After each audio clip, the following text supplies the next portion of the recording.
Hello everyone, आज हम ले रहे हैं क्लास 11 से एक मोस्ट इम्पॉर्टेंट क्वेश्चन जो विभिन्न विमाओं के उपयोग पर आधारित है। विभिन्न भौतिक राशियों में संबंध स्थापित करना, यानी कि इस सवाल में हमें कुछ भौतिक राशियाँ दी गई होगी, उनमें सूत्र क्या बनता है उसके बारे में अपने को बताना है। ठीक है, तो सवाल देखते हैं। आवर्तकाल कैपिटल टी का मान एक सरल लोलक के द्रव्यमान m। सरल लोलक क्या होता है? Simple pendulum.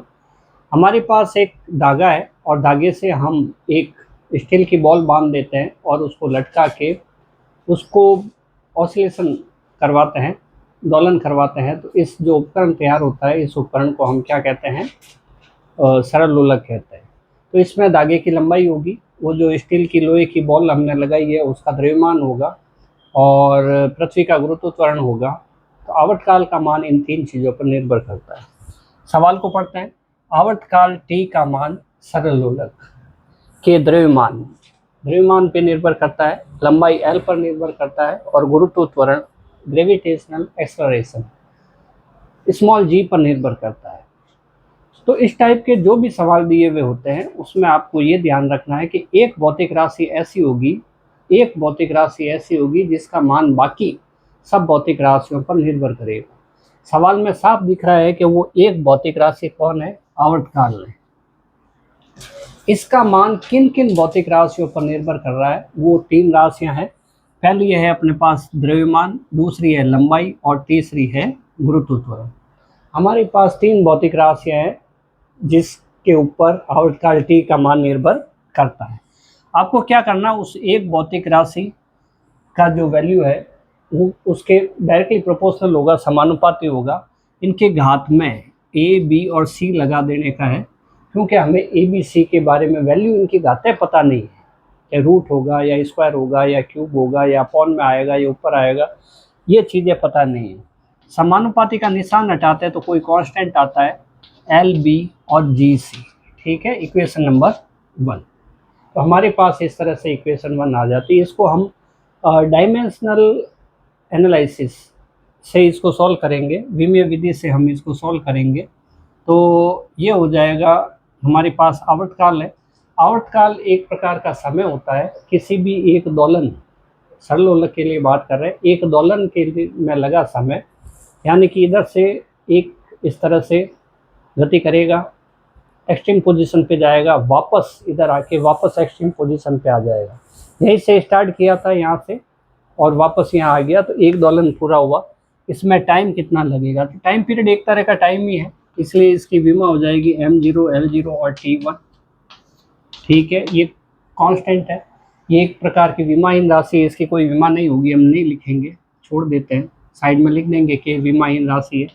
ये द्रव्यमान है, द्रव्यमान की विमा m होती है, मास, और पावर में a है तो हम a लगा देते हैं। ये लंबाई है, लेंथ, इसकी विमा L होती है, पावर में b है। गुरुत्वाकर्षण होता है विस्थापन बटा समय का स्क्वायर, यानी कि वेग बटा समय। जैसे भी याद रहता है L1t-2 और पावर में कितना है c। घात के ऊपर घात हो तो हम घातों को गुणा करते हैं, मल्टीप्लाई करते हैं। तो यहाँ पे m की पावर a है तो हम यहाँ पे करेंगे m की पावर a। l की पावर क्या है? b है, तो हम यहाँ पे करेंगे l की पावर b। और l की पावर क्या है? l की पावर यहाँ पे c है और t की पावर -2c है। ठीक है, -2 तो है ही है, c से मल्टीप्लाई किया तो ऐसा हो गया। तो हमारे पास क्या रहा? ठीक है, एक बार वापस देखते हैं। आवर्तकाल की विमा t1, द्रव्यमान की विमा m1, लंबाई की विमा L1 और विस्थापन ये गुरुत्वाकर्षण की विमा L1t-2।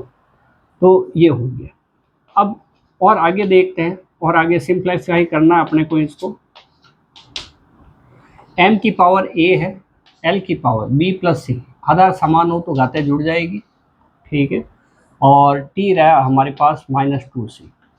अब आपको इनको कंपेयर करना है, लेफ्ट हैंड साइड में मास यानी कि द्रव्यमान, राइट हैंड साइड में मास, इनकी घातों की तुलना करनी है, बराबर है। तो हम लिखते हैं घातों की तुलना से a बराबर 0 होगा, b प्लस सी, l के ऊपर क्या है? b प्लस सी, इधर l के ऊपर क्या है? 0, इधर t के ऊपर क्या है -2c और इधर t के ऊपर क्या है 1। ये एक समीकरण हो गई, ये दूसरी समीकरण हो गई, ये तीसरी समीकरण हो गई और ये चौथी समीकरण हो गई। ए का मान तो हमारे पास डायरेक्ट आया हुआ ही है, ए के मान को कैलकुलेशन करने की आवश्यकता है ही नहीं, हमें कैलकुलेशन करना है बी और सी का वैल्यू।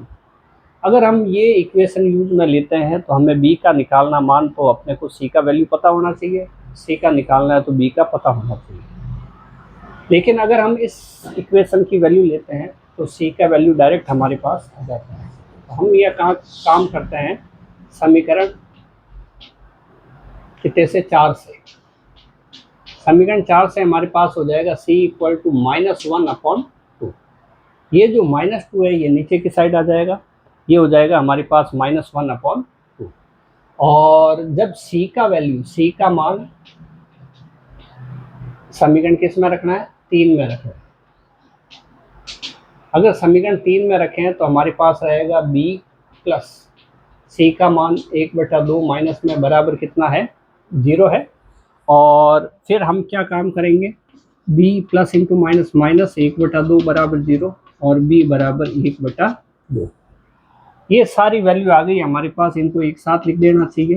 a का वैल्यू 0 है देखो समीकरण 2 से, b का वैल्यू ये रहा हमारे पास 1/2 और c का वैल्यू -1/2। अब ये सारी वैल्यू इक्वेशन 1 में पुट करते हैं समीकरण 1 से। ये जो ए बी सी की सारी वैल्यू आई है हमें क्या करना है समीकरण 1 के अंदर रखना है। समीकरण 1 ये रही, t इज इक्वल टू हमारे पास क्या रहेगा k m l और g। m के ऊपर देखो घात कितनी है a और a का वैल्यू कितना है 0। आपको पता होना चाहिए m की पावर 0 इक्वल टू 1। किसी की संख्या की पावर 0 हो तो उसका वैल्यू 1 होता है, यहाँ पे 0 नहीं होना चाहिए, इंफिनिटी नहीं होना चाहिए। t इज इक्वल टू रहता है हमारे पास k इंटू 1। l की पावर कितनी है 1/2 और c की पावर कितनी है g की पावर कितनी है -1/। हमने क्या किया b की जगह 1/2 और c की जगह -1/2 लिख दिया। l की पावर 1/2 और इसकी पावर, तो यहाँ पे हम करेंगे g की पावर 1/2। जी को हम नीचे ले जाएंगे, पावर सारी हमें पॉजिटिव में चाहिए, जी को नीचे ले जाएंगे तो क्या हो जाएगा 1/2। इस तरह से हमारे पास टी की वैल्यू आ गई K root of L upon root of G. T is equal to K root of L upon G. ये डायमेंशनली करेक्ट फॉर्मूला बन गया, इनके बीच में रिलेशन है टी मास और गुरुत्वाकर्षण के बीच में, ठीक है। के जो है वो एक कांस्टेंट है, इसकी वैल्यू हम किसे विमेय विधि से नहीं निकाल सकते, विमेय विधि से नहीं निकाल सकते, डायमेंशनली हमें इसको प्राप्त नहीं किया जा सकता। प्रयोगों से के इक्वल टू हमें 1 प्राप्त होता है और 2 पाई प्राप्त होता है। टी इक्वल टू हमारे पास रहेगा 2 pi root of L upon g, ठीक है। तो इस तरह से हमारे पास एक फॉर्मूला आ जाता है। या हमें ये ध्यान रखना है कि ये फॉर्मूला आवर्तकाल के लिए है और इसी के लिए k इक्वल टू 2 पाई है। अगर यहाँ पे फॉर्मूला चेंज होता है तो k का वैल्यू भी चेंज होगा। दूसरी बात, k का जो वैल्यू है हम विमेय विधि से ज्ञात नहीं कर सकते। उम्मीद है ये क्वेश्चन आपको समझ में आया होगा।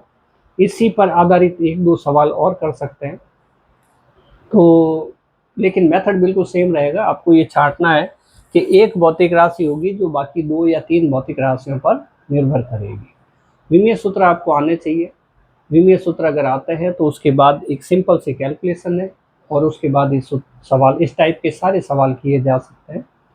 नेक्स्ट वीडियो में भी हम और प्रयास करेंगे इसी टाइप के कुछ सवाल लेने, ताकि अपनी थोड़ी प्रैक्टिस हो जाए। मिलता है नेक्स्ट वीडियो में।